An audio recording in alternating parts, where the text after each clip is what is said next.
지난주에는 새해에 성공적인 삶을 사는 방법이라는 제하의 말씀을 전해드렸죠. 첫째로 전하는 것은 비록 세상적인 눈으로 볼 때는 성공한 것 같으나 마음 깊은 곳에서 공허가 찾아오고 기쁨이 없으면은 그건 참된 성공이 아니다. 뱃속 깊은 곳으로부터 참된 기쁨이 솟아올라야지. 참된 기쁨이 충만해야지 그것이 정말로 성공이다. 두 번째로 전해드린 말씀은 참된 기쁨은 하나님과의 사귐, 하나님과의 깊은 사귐을 통해서 하나님과 함께하는 형제들, 자매들과의 사귐을 통해서 얻을 수 있다는 그런 말씀을 전해드렸어요. 세 번째로 새해 성공적인 삶을 사는 방법, 세 번째 대지로 전해드린 말씀은 은혜의 보좌로 나아가 은혜를 받는 사귐을 통해서 우리가 성공적인 삶을 살 수 있게 된다는 거예요. 나로서 내 생각으로, 내 힘으로, 내 의지로 살 수 있는 세상이 아니야. 여러분, 이 세상이 이렇게 만만한 게 아니라니까. 그런데 만만하지도 않은데 만만한 것으로 여기고 내가 살라고 한다. 그러니까 무너지는 거야. 그래서 병들고 주님으로 말미암아 사는 거예요. 주님이 주시는 마음, 주님이 주시는 힘으로 살아야지만은 이 세상을 살아낼 수 있는 그런 세상이 이 세상이에요. 왜냐? 이 세상에 통치자가 누구냐? 악한 마귀야, 귀신이야. 우리는 마귀와 귀신과 싸워서 이길 수 있는 힘이 없어요. 그렇기 때문에 은혜의 보좌가 우리에게 필요합니다. 우리에게 은혜의 보좌에 나가서 은혜를 받을 때에 우리가 넉넉하게 이 세상을 이기고 마귀를 이기고 하나님이 원하시고 기뻐하시는 그러한 충만한 기쁨을 누리면서 승리하는 삶을 살 수 있게 된다는 거예요. 우리 히브리서 4장 16절 말씀 다시 한번 읽도록 하겠습니다. 그러므로 같이 읽습니다. 시작. 그러므로 우리는 은혜를 얻기 위하여 은혜의 보좌 앞에 담대히 나갈 것이니라. 이 말씀이 우리의 심리에 새겨져서 이 말씀 붙들고 1년 동안을 우리 하나님 은혜의 보좌 앞에 담대히 나가서 은혜의 보좌 앞에서 주시는 것을 받아서 이 세상을 넉넉히 이기고 살 수 있기를 바랍니다. 우리는 하나님과 형제들과의 사귐을 통해서 가장 귀한 충만한 기쁨을 얻게 된다는 것을 알게 되었는데, 이 놀라운 비밀을 통해서, 이 사귐의 비밀을 통해서 먼저는 자기 자신이 그야말로 큰 기쁨을 누릴 수 있게 되어지고, 또한 사귐을 갖는, 나와 사귐을 갖는 형제 자매들까지 기쁨을 누릴 수 있는 기쁨의 전도사가 될 수 있게 되는 거예요. 기쁨은 이웃에게 전이되고 전파되어야 하는 거예요. 사귐을 통해서 우리 주위의 슬픔은 소멸되어야 하고, 사귐을 통해서 기쁨은 배가 되고 충만하게 되어야 한다는 것이죠. 사귐을 통해 슬픔을 소멸시켜 주시고 기쁨을 배가시켜 주는 삶이 우리 하나님께서 우리에게 주시고자 하는 삶이야. 그리고 우리가 이런 삶을 이웃에게 전해줘야 되는 거예요. 우리가 이것을 이웃에게 누릴 수 있도록 우리가 그런 전력이 되어야 되는 거예요. 그런 전도사가 되어야 되는 거예요. 그렇기 때문에 사랑한다고 하는 것은 사귐으로부터 나오는 거예요. 사귐이 없는 사랑은 있을 수가 없는 거예요. 사랑한다면 반드시 만나서 사귀게 되어 있는 거예요. 그리고 깊이 사귈 때에 하나가 되어져 참된 사랑의 단계인 하나됨의 단계까지 이르게 꼴이 날 수 있게 되어지는 거예요. 그렇다면 더욱 깊은 사귐은 어디서 나오고 어디서부터 우리가 얻을 수 있고 그 사귐을 이룰 수가 있냐는 거예요. 하나님과 사귀기 위해서는 하나님이 계신 하나님의 보호자 앞에서 사귐이 이루어진다는 것을 알아야 돼요. 사귐은 어디서 이루어진다고요? 하나님과의 사귐은 하나님의 보호자 앞에서 이루어진다는 거예요. 하나님의 보호자 앞에서 하나님과 참되게 사귈 수가 있다는 거예요.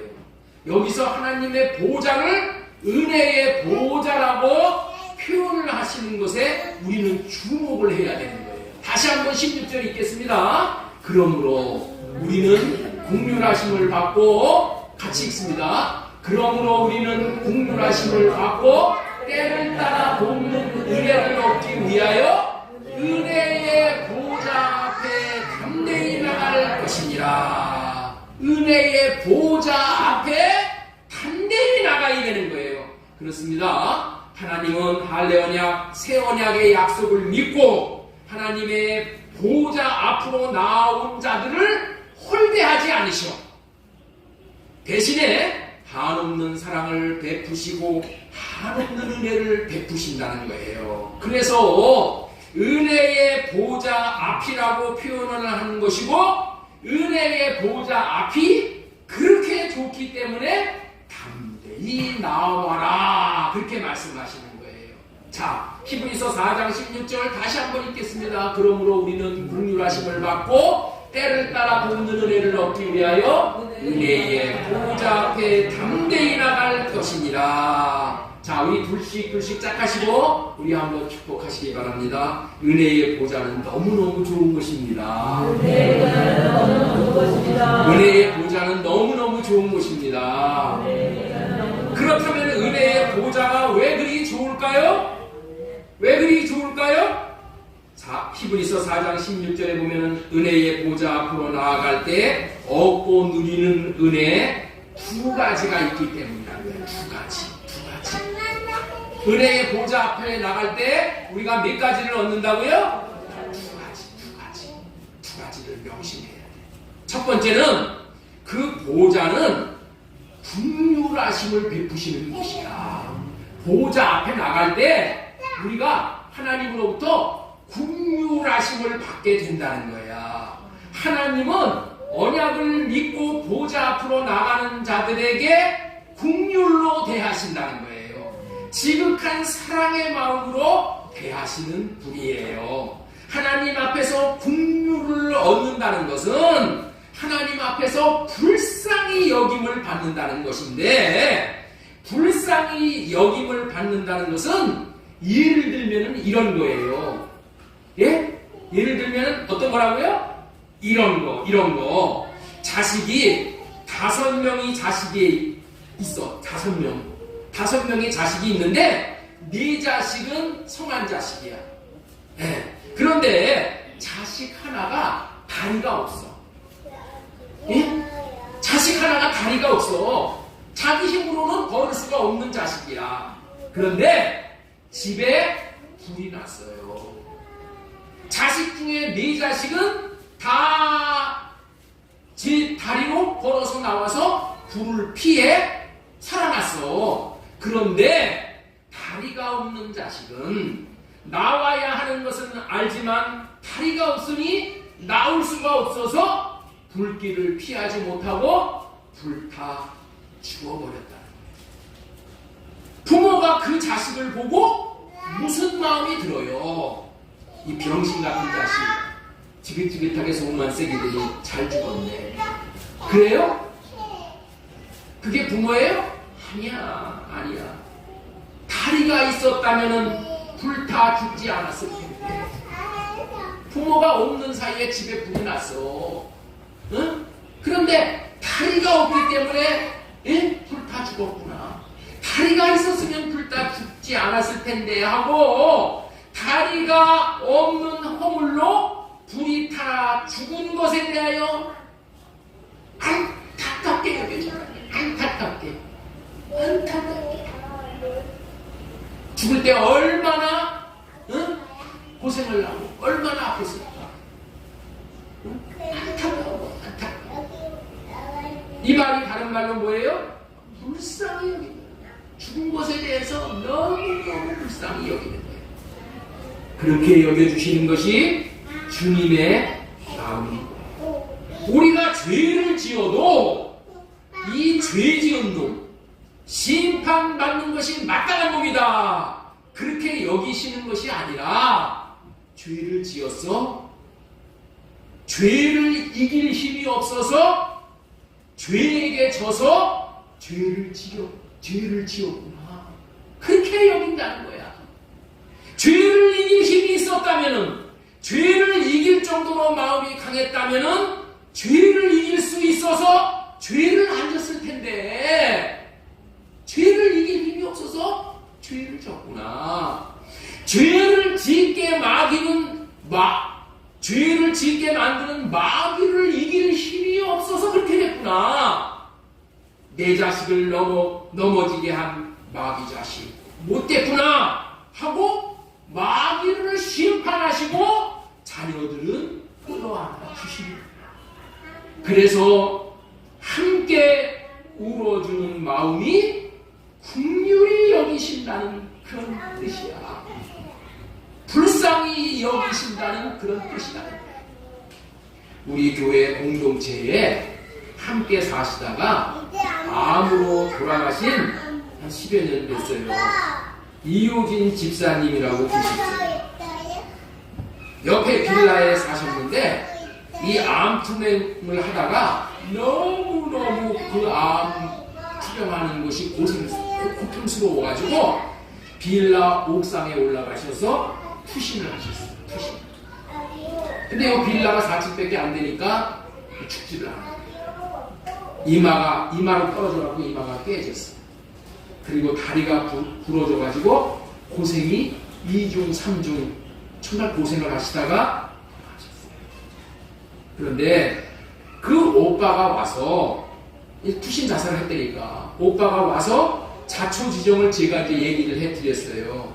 그랬더니 그 오빠가 그 소리를 듣고 나더니 이렇게 얘기를 하는 거예요. 제가 지금도 귀에 생생해. 그 모습이 선해. 얼마나 아팠으면은 투신을 했을까? 얼마나 아팠으면 투신을 했을까? 그렇게 얘기를 하는 거예요. 무슨 의미의 말이에요? 남들은 자살을 하려 했다고 수근수근하며 손가락질 할 수 있으나 오빠는 동생의 아픔에 공감을 하고 불쌍히 여기는 마음이 있었다는 거야. 얼마나 아팠으면 그랬을까? 이런 마음이 긍휼히 여기는 마음이야.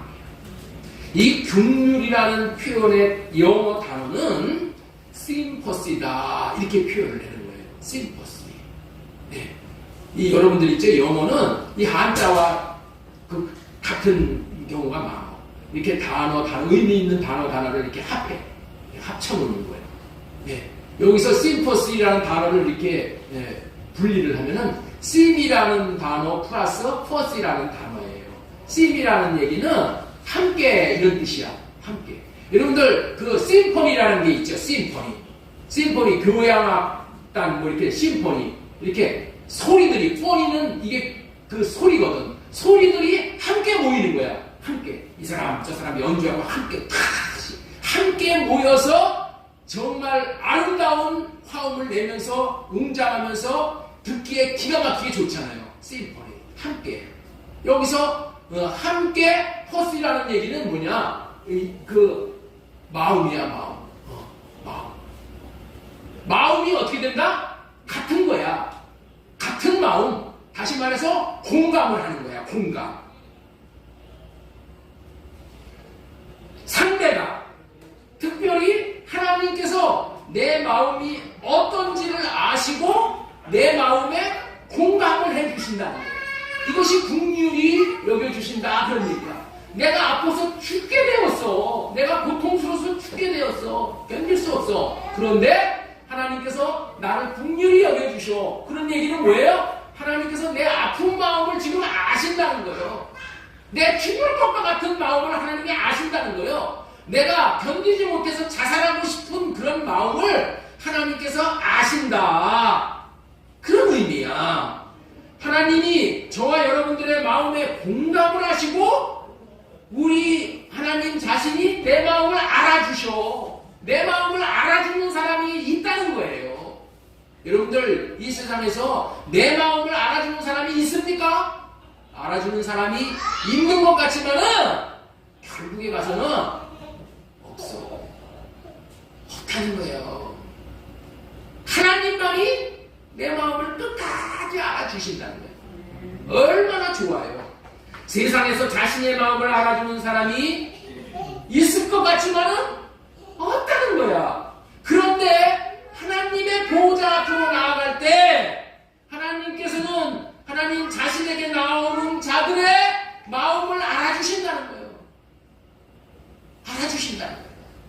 하나님께서 나오는 자들을 법대로 대우하시는 것이 아니라 알아주시기 때문에 은혜로 대해 주신다는 거예요. 불쌍히 여겨주신다는 거예요. 긍휼히 여겨주신다는 거예요.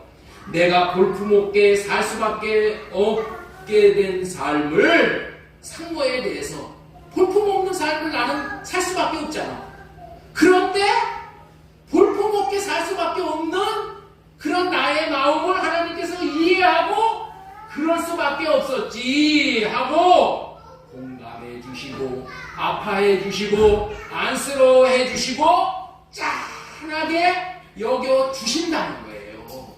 이렇게 여겨 주시는 그 마음이 긍휼의 마음이야. 내가 하나님의 은혜의 보좌의 앞에 나갔을 때 하나님께서 나를 그렇게 대해 주신다는 거야. 그렇게 대해 주신다는 거야. 법대로 대해 주시지 않고. 이렇게 세상 사람들 뭐 하면 야 우리 법대로 합시다 이러잖아. 법대로 한다는 게 얼마나 무서운 거예요. 하나님은 내 사정을 헤아리시고 나를 은혜로 대해주시는 거예요. 긍휼로 대해주시는 거예요. 나를 긍휼로 품어주시는 거예요. 불쌍히 여겨주신다는 거예요. 내가 하는 행동을 보고 법대로 대해주신다면 여기서 살아남을 사람 아무도 없고 다 날벼락 맞아서 죽어야 마땅한 사람들이잖아요. 아마 목사인 제가 여러분들을 잘못 가르쳐서 또 본을 보여주지 못해서 여러분들이 잘못 살았기 때문에 날벼락을 맞는다면은 여러분들 있죠? 제가 제일 먼저 벼락을 맞지 않겠어요? 그런데 언약을 믿고 할례받은 마음으로 은혜의 보좌 앞으로 나가는 자들을 주님은 법으로 대하시는 것이 아니라 하나님의 공의로 대하시는 것이 아니라 우리를 은혜로 긍휼로 불쌍히 여김으로 사랑으로 대해주신다는 거예요. 주님 자신의 마음과 인격이 뭐예요? 불쌍히 여기는 마음이에요. 주님의 자신의 인격이 그냥 불쌍히 여기는 마음이야. 충분히 여기는 마음이야. 안타깝게 여기는 마음이야. 하나님이 그 마음으로 나를 잘 여겨주신다는 거예요. 내가 잘못을 해서 내 인생이 실패를 했어요. 다시 일어날 소망이 없어요. 망했어요. 그럴 때에 너 이놈 싸다, 고소하다, 내 사는 삶을 보면은 불순종하고 지긋지긋하게 말을 안 듣고 사는 삶을 보면은 하나님이 그랬잖아. 너 고소하다, 너 싸다. 이래야 마땅하잖아. 그런데 하나님은 그렇게 하지 않으신단 말이에요. 얼마나 그 실패한 그 상심한 그 상처가 아플까. 불쌍히 측은히 여기시고 공감해 주신다. 그리고 무한히 용서하시고 용납하시고 회복시키시기를 원하신다. 이런 은혜를 베푸시어 주시는 곳이 하나님의 보좌 앞이라는 거예요. 그래서 이 보좌를 은혜의 보좌라고 부르는 거예요. 그 보좌에 앉아계신 하나님이 은혜를 베푸시는 분이기 때문에 이렇게 베푸시는 은혜를 강조하기 위해서 은혜의 보좌라고 부르는 거예요. 은혜의 보좌 앞에 나아갈 때 하나님께서 베푸시는 마음이 이사야 42장 3절 말씀이에요. 상한 갈대를 꺾지 않으시며 꺼져가는 등불을 끄지 않으시고, 우리 하나님의 마음이 이런 마음이에요. 갈대가 얼마나 나약해. 들에 있는 갈대. 예? 바람 한번 세게 불면 어떻게 돼요? 이게 꺾이잖아. 그걸 상한 갈대라고 해. 그 상한 갈대가 뭐가 여러분들 있죠? 어? 풍류를 입어. 누가 그걸 거들떠봐. 그거 꺾어다가 그냥 불 속에다 집어넣고 말아버리는 것이 그 상한 갈대의 최종 운명이잖아요. 상한 갈대와 같은 꺼져가는 등불과 같은 우리들을 하나님께서 불쌍히 여기시는 하나님인 것을 우리는 알아야 돼요. 이것이 보좌 앞에서 베푸시는 은혜예요. 내가 아는 목사님이 갓난아이였을 때 전신의 화상을 입었어요. 거반 다 죽게 되었어요. 그래서 모든 사람들이 다 죽는다고 했고 마침내 죽었어. 그래가지고 가만히에 둘둘 감아 밖에 내려왔을 때 그 어머니는 그 자식을 버려둘 수가 없었어요. 집안에 들여놓고 그 화상을 입은 그 자리를 양잿물로 화기를 다 뽑아낸다. 나는 양잿물이 화상을 입게 하는 게 양잿물인데 그 양잿물로 그 화기를 뽑아냈다는 얘기는 처음 들었어. 그런데 몇 년에 걸쳐서 치료를 하면서 마침내 살아났다. 제가 화상을 입었어요. 양잿물로 이 발바닥이 이렇게 화상을 입어갖고 3도 화상을 입어가지고 화상이 정말 무섭더라고요. 석 달이 지났는데 지금도 뭐 별로 이렇게 살이 나온 게 별로 없어. 나는 그이어봤자 한 달이면 되는 줄 알았는데 아직도 이렇게 뒷구댕이가 조금만 이렇게 걸으면 엄청나게 아파.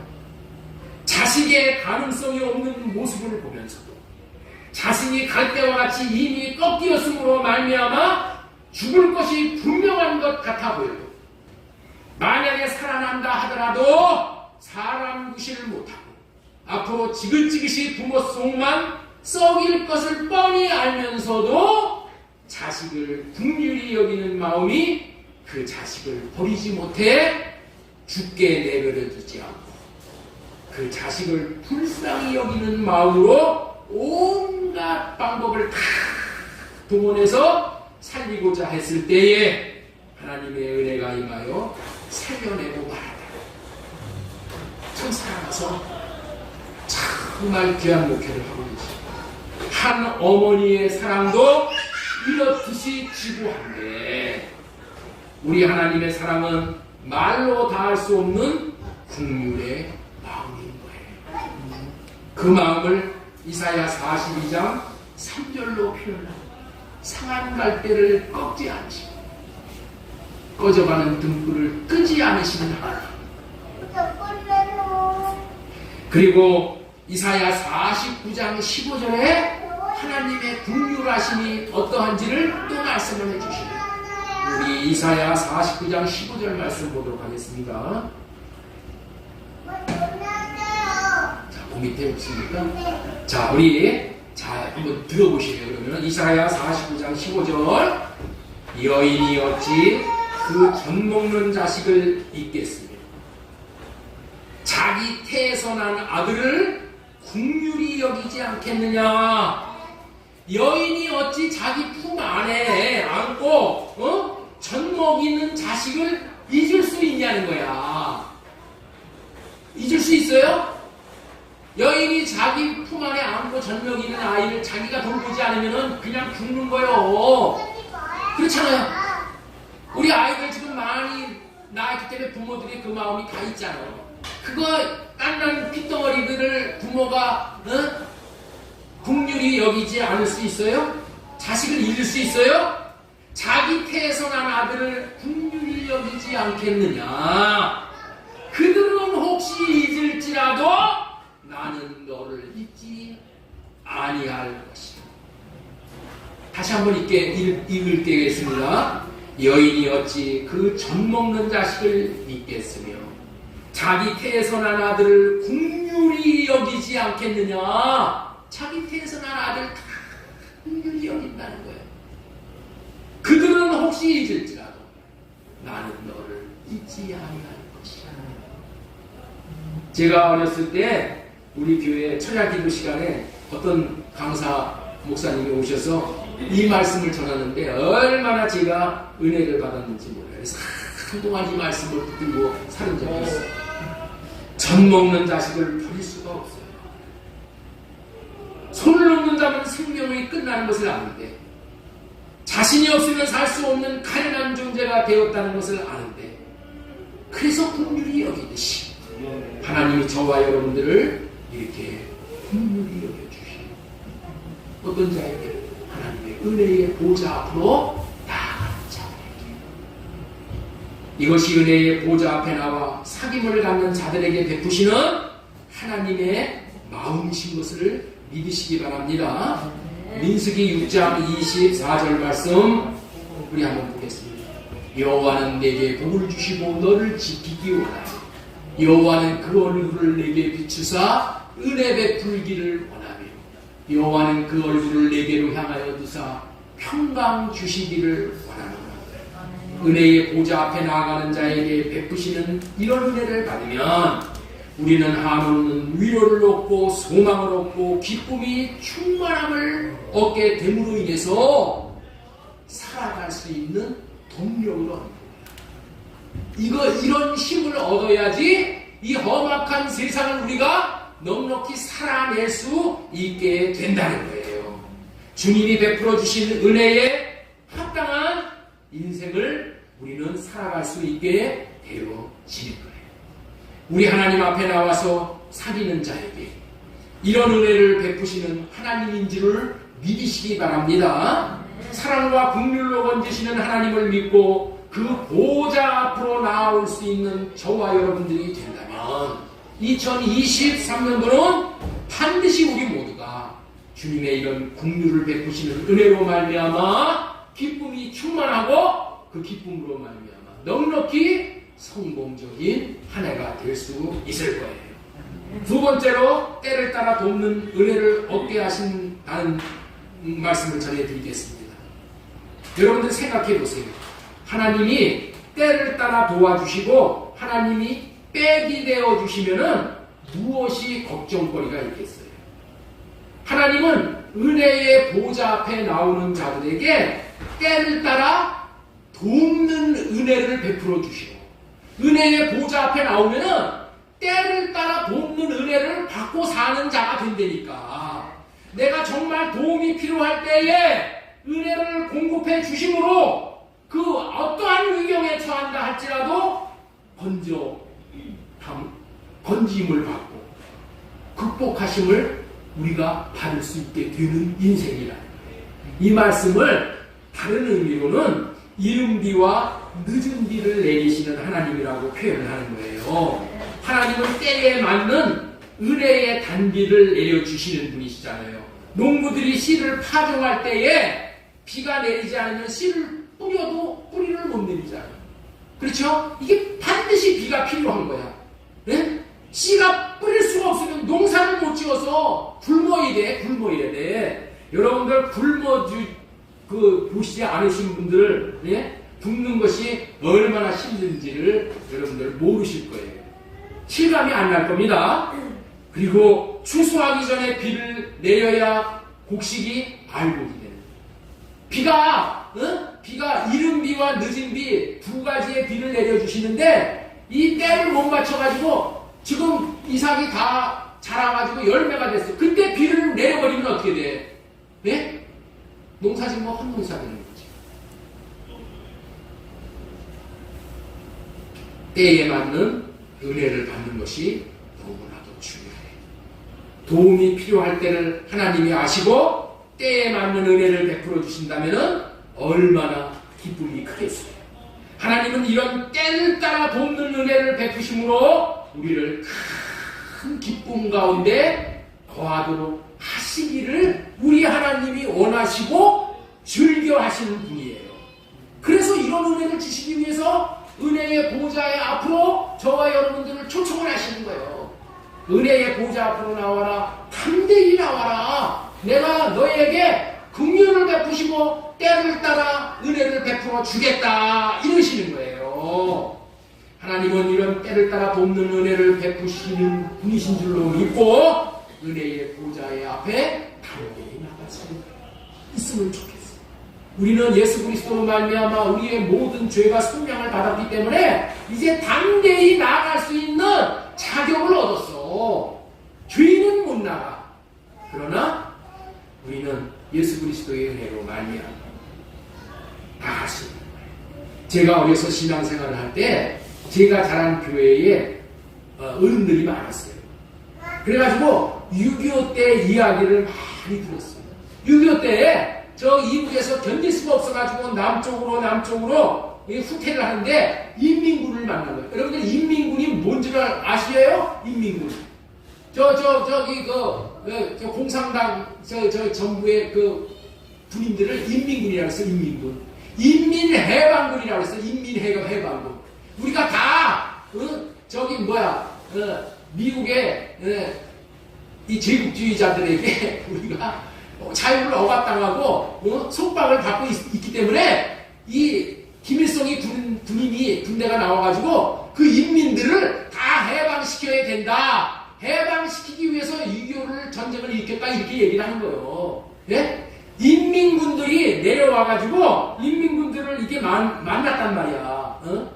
인민군이 총을 들고 이 자신에게 이제 다가오는데 분명히 앞에서 자기를 보고 있고 숨을 것도 없어서 단지 하나님 살려주세요. 하나님 은혜 베풀어 주세요. 이렇게 기도할 것밖에 없어서 기도만 했다는 거야. 기도. 그랬더니 하나님이 그 인민군의 눈을 가리워서 자신을 발견하지 못하고 이렇게 자신 앞에 왔다가 이렇게 돌아서 다른 데로 가더라는 거예요. 여러분들 그런 고비를 넘겼다는 그런 간증들이 수없이 많아요. 그 고비를 넘기고 남한에 와서 마음껏 하나님을 예배할 수 있게 되어져서 너무너무 감사하다고 고백하는 말을 들었어요. 여러분들 이렇게 하나님께서 원수들의 눈을 가려서 내가 안전하게 피할 수 있어요. 이것이 무슨 은혜라고요? 때를 따라 돕는 은혜라고 하는 거예요. 때를 따라 돕는 은혜. 이 은혜를 우리가 받아야 돼. 제가 목동에 살 때 김치 공장을 하는 우리 교회에 김원백 장로님이라는 분이 있었어요. 이분이 자기가 월급을 받고 직장 생활을 할 때보다 사업을 할 때 하나님을 많이 경험을 했다. 그래서 믿음이 자라게 됐다는 거예요. 그런 간증을 여러 번 하는 거예요. 왜냐하면은 사업을 하다 보면은 급하게 이 돈이 막혀가지고 어려움을 겪는 경우가 많다는 거예요. 어음이 돌아와 버렸어. 이 어음을 결제를 해줘야 되는데 돈이 없어. 그래서 결제를 못하면 어떻게 돼? 회사 부도나는 거야. 그런데 눈물을 흘리면서 하나님의 보좌 앞에서 간절히 기도했더니 생각지도 못하는 사람이 와가지고 돈을 도와주더라고요. 생각지도 못하는데 전화가 와가지고 그거 필요하지 않냐고. 이런 일들이 비일비재하다는 거예요. 그래서 부도 위기를 넘고는 기도하면 된다는 얘기를 수도 없이 제가 듣고 살았어요. 기도하면 하나님이 은혜를 베풀어 주신다. 왜? 기도가 뭐예요? 은혜의 보좌 앞에 나가서 하나님을 만나는 게 기도잖아요. 이런 일로 도우시는 하나님을 때를 따라 돕는 은혜를 내리시는 하나님이라고 부릅니다. 때를 따라 돕는 하나님에게 이런 은혜를 받고 사는 인생은 기쁨이 충만한 인생이 되겠죠. 저는 민지사님에게 이런 소리를 종종 들었어요. 민지사님이 탁 일어나십니다. 아는 사람 중에 자기는 자살을 해서 인생을 끝낼 것이라는 그런 얘기를 한다는 거야. 민지사님에게. 여러분들 얼마나 삶이 어려우면은 자살을 하겠다고 하겠어요. 자살하려고 하는 생각은 사탄이 주는 거잖아요. 그래서 거기에 사로잡히면은 정말 자살로 인생을 끝내게 됩니다. 그런데 어떤데? 그런데 하나님께서 때를 따라 돕는 은혜가 자살을 하고 싶은 사람에게 임하면 그 사람은 자살로부터 벗어날 수가 있게 돼요. 자살하고자 싶은 생각이 들어갈 때 그 순간에 하나님의 은혜가 임하면 하나님이 붙들어 주심으로 인해서 벗어날 수가 있게 되는 그것이 뭐라고요? 때를 따라 돕는 은혜야. 이 은혜를 받아야 돼. 자살하고 싶은 충동이 몰려오지 않는 사람이 어디 있어요? 그러나 저와 여러분들은 하나님이 때를 따라 돕는 은혜를 베풀어 주시고 여러분들 자녀들을 위해서 내가 걱정할 필요가 없어요. 하나님 우리 자식들을 때를 따라 돕는 은혜를 베풀어 주셔서 하나님 붙들어 주셔서 건져 주셔서 온전하게 해주세요. 제가 아는 사람이 사업이 안 돼가지고 이 바닷가로 가가지고 등대 밑에 앉아가지고 소주 한 병 사갖고 와서 등대 밑에 앉아서 이제 이 소주만 까먹고 이제 자살을 바다에 뛰어들어서 자살을 하겠다고 그러는 그런 사람이 있었어요.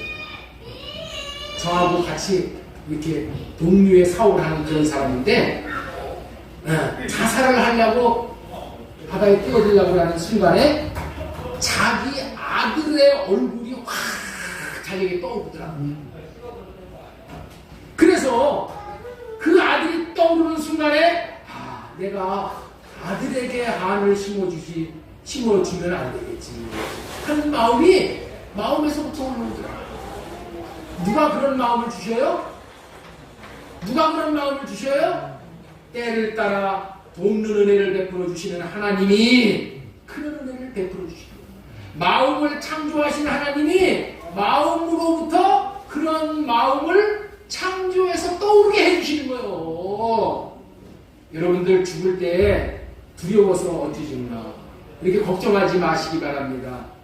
죽을 때에도 하나님께서 때를 따라 돕는 은혜를 베풀어 주시는 거예요. 때를 따라 돕는 은혜를 베풀어 주셔서 우리는 죽음의 터널을 통과할 수 있는 거예요. 내가 병이 들었을 때 유경에 처했을 때도 하나님께서 때를 따라 돕는 은혜를 베풀어 주심으로 우리가 벗어날 수 있게 돼요. 저는 참 지나고 나보면은 죽을 고비가 여러 번 찾아왔었어요. 여러 번 찾아왔었어요.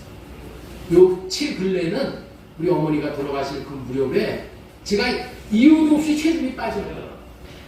평상시에 80kg까지 나가고 평상시에 그렇게 나가다가 75kg 나가다가 계속 빠져가지고 67kg까지 빠지는 거예요. 이유도 없고 몸이 그냥 그래서 힘들어가지고 여기 설교하면 집에 가서 들어누워 있어요.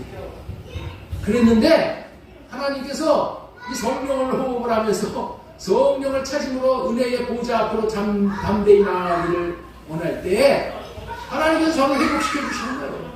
당뇨도 회복시켜 주시고 모든 것을 정말 이렇게 회복시켜 주시는 거예요. 왜 그래요?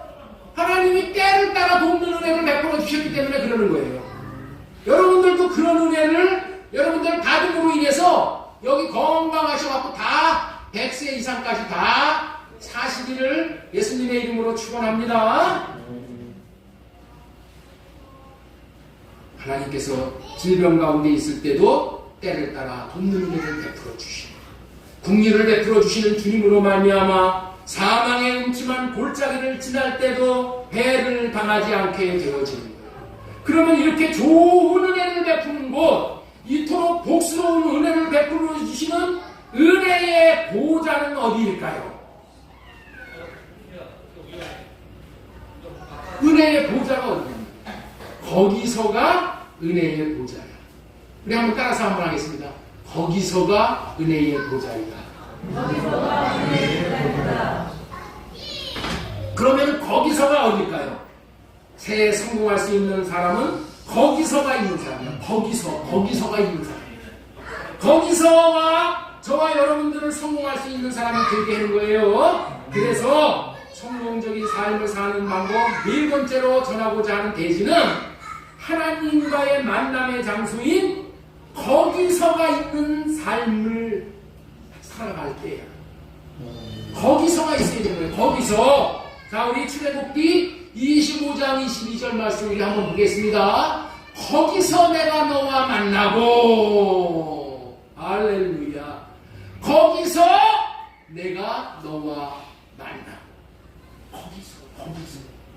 거기서 우리는 누구와 만나면 만나는 장소가 필요해요. 아무리 얼굴을 보고 전화를 할 수가 있는 시대지만 그래도 만나는 것만큼은 친밀하지가 않아. 인간은 만남을 통해서 좋은 것들을 누릴 수가 있는 거예요. 만나는 사람에 따라서 얻을 수 있는 것도 다르잖아요. 거지를 만나서 사귄다면 얻을 것이 없지요. 부자를 만나서 얻을 것이 많잖아요. 일국의 대통령을 만나면 웬만한 것들은 다 얻을 수 있잖아요. 그렇기 때문에 사람들이 툭하면은 청와대를 찾는 거야. 대통령을 찾는 거야. 네? 왜? 웬만한 건 다 해결되니까. 우리 민지사님도 청와대 백으로 땅도 찾고 다 찾았어요. 전능하신 하나님을 만나 하나님의 도움을 받는다면은 여러분들 문제가 될 게 있겠어요? 그런데 안타깝게도 하나님은 아무리 내가 만나고 싶을지라도 만날 수가 없는 분이시에요.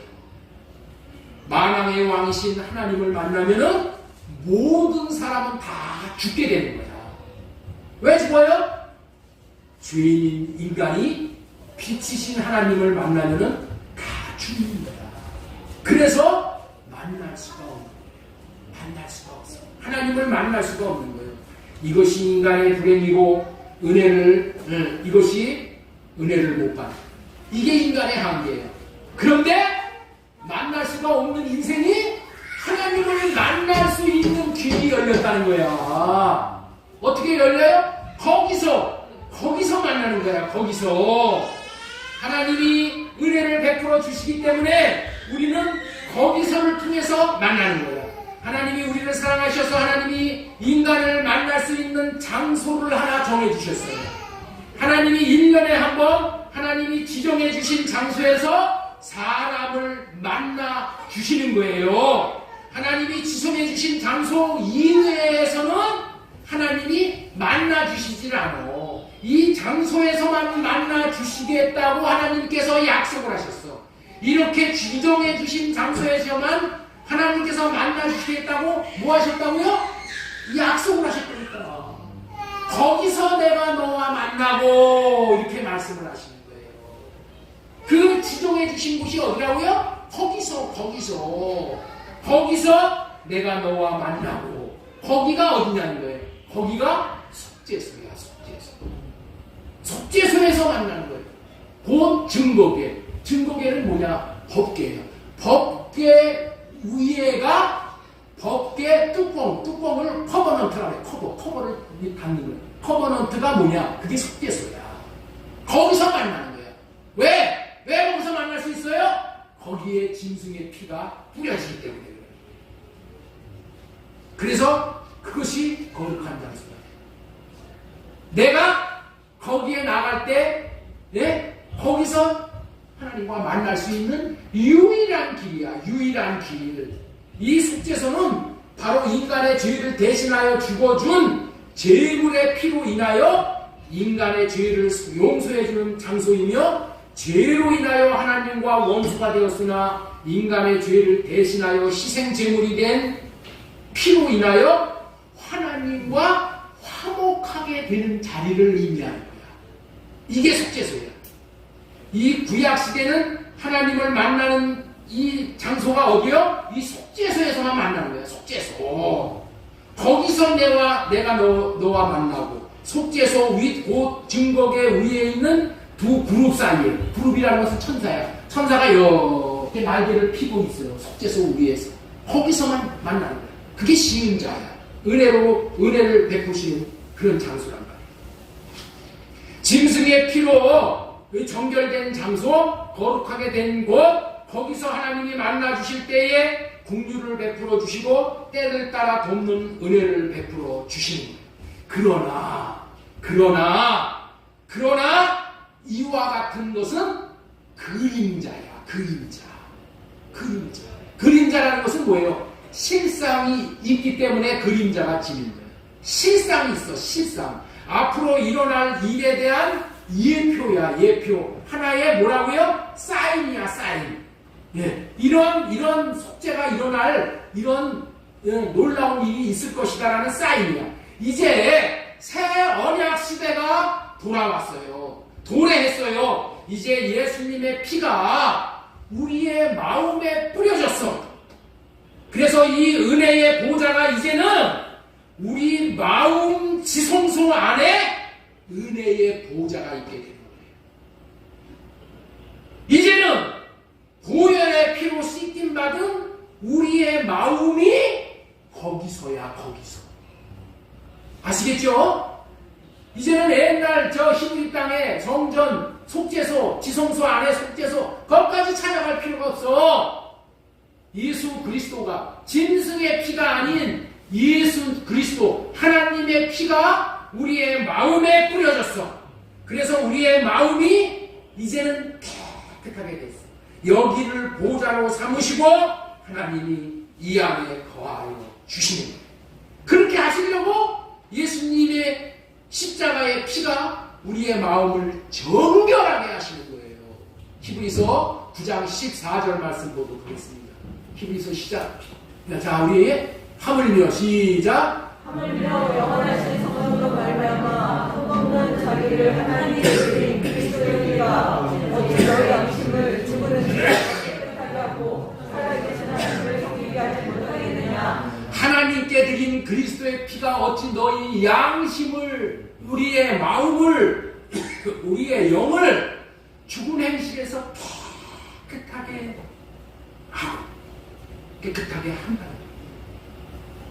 새 언약 시대에 이루어지는 이 시대는 하나님께서 만나주시는 장소를 이제는 건물 아닌 지성소가 아니라 우리의 마음을 지성소로 삼으시고 우리 마음 안에서 긍휼을 베푸시어 죄를 사하여 죄에서 건지시고 거기서 주시는 주님의 마음, 주님의 이름, 주님의 생명, 이것을 우리에게 주셨습니다. 마음껏 하나님을 섬기면서 살 수 있도록 긍휼과 은혜를 베풀어 주시는 거예요. 옆 사람에게 물어보세요. 당신에게는 거기서가 있습니까? 물어주시오. 당신에게는 거기서가 있습니까? 하나님이 나를 만나주시는 거기서가 있는 사람은 행복자야. 거기서가 어디라고요? 이제 예수 그리스도가 내 마음에 보혈의 피로 내 마음을 씻고 내 양심을 깨끗하게 해주시는 그것이 거기서야, 거기서. 이것이 우리 마음이 하나님의 은혜의 보좌야. 이 얼마나 놀라운 은혜예요. 하나님이 내 마음 안에 들어오셔서 나를 만나 주시고 나에게 마음을 주시고 생명을 주시고 나의 필요에 따라서 돕는 은혜를 베풀어 주시고 긍휼을 베풀어 주시는 것이 이게 얼마나 놀라운 은혜야. 은혜 위에 은혜의 축복을 받는 거예요. 우리 마음 안에 보좌를 삼고 계시는 하나님은 우리에게 긍휼히 여기시는 은혜, 때를 따라 돕는 은혜를 베풀어 주십니다. 그렇게 되어질 때 우리의 마음을 한량없이 기쁘게 해주시는 거예요. 이런 놀라운 은혜를 베풀어 주시는 우리 하나님을 찬양합니다. 이제 우리는 할례 언약의 추종자로 오신 예수 그리스도가 할례 언약을 이루어 주셨음을 믿는 믿음을 가지고 사는 은혜를 받은 자들이다. 왜냐하면 할례 받은 자들은 우리 마음의 성소 안으로 들어가 주님의 얼굴을 보고 주님의 마음을 받을 수 있기 때문이라는 거예요. 자, 우리 이사야 52장 1절 말씀, 이 놀라운 말씀인데 우리 한번 보겠습니다. 시작. 주님 예루살렘아 예루살렘아 내 입을 일으키시다. 거룩한 성 예루살렘이여 내 아름다운 소리를 일으키시다. 이제부터 할례 아니한 자와 부정한 자가 다시는 내게로 들어오기 없을 것이다. 이제부터는 할례 받지 아니한 자와 부정한 자는 다시는 내게로 들어옴이 없을 것입니다. 다시는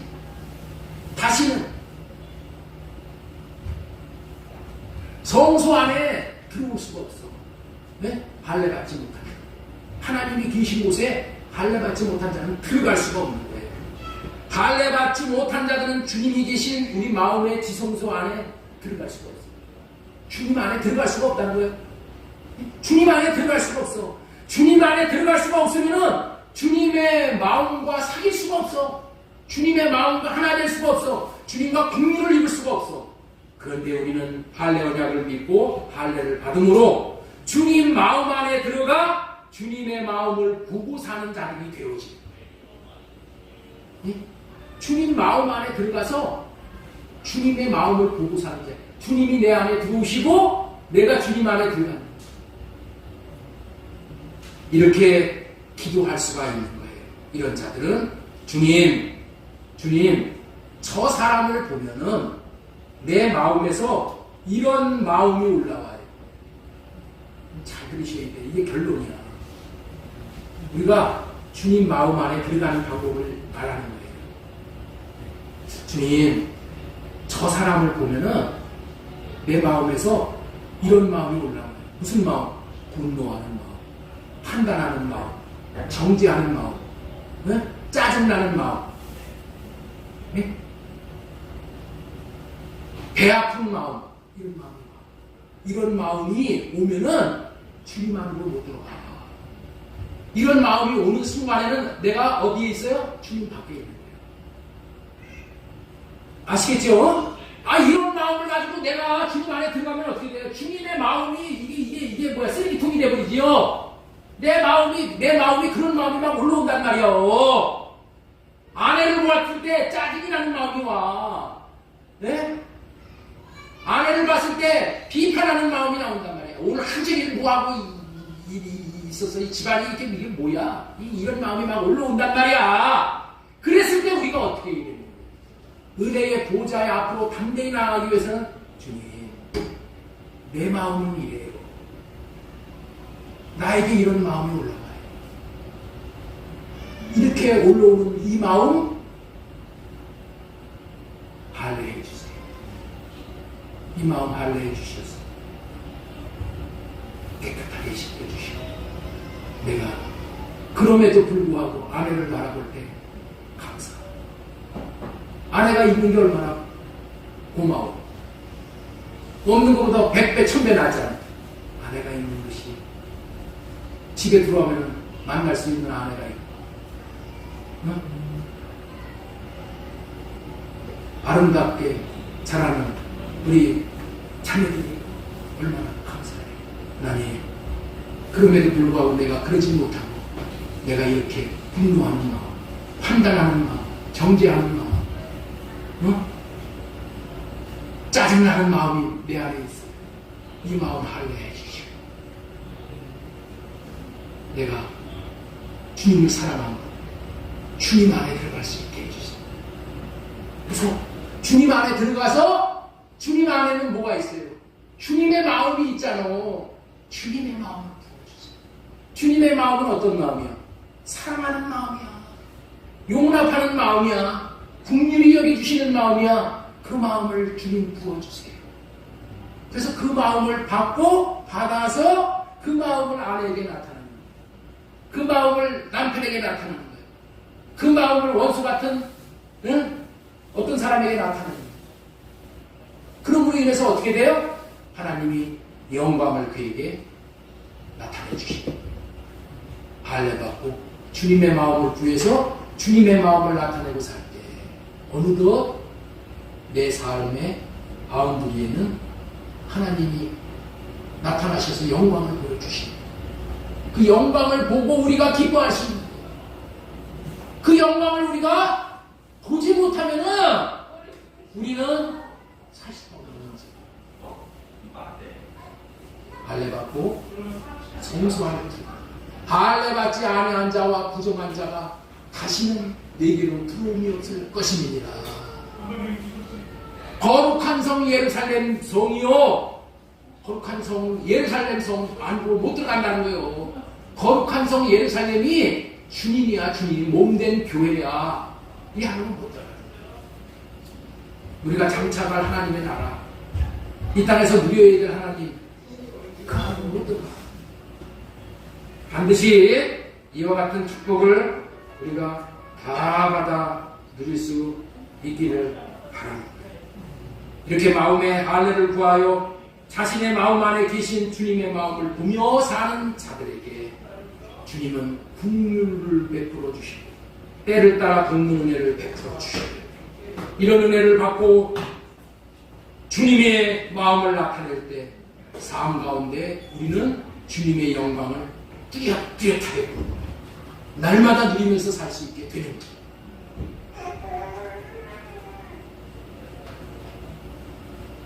이런 큰 기쁨이 넘치는 성공적인 새해가 되기를 주 예수님의 이름으로 소망을 드리고 축원합니다.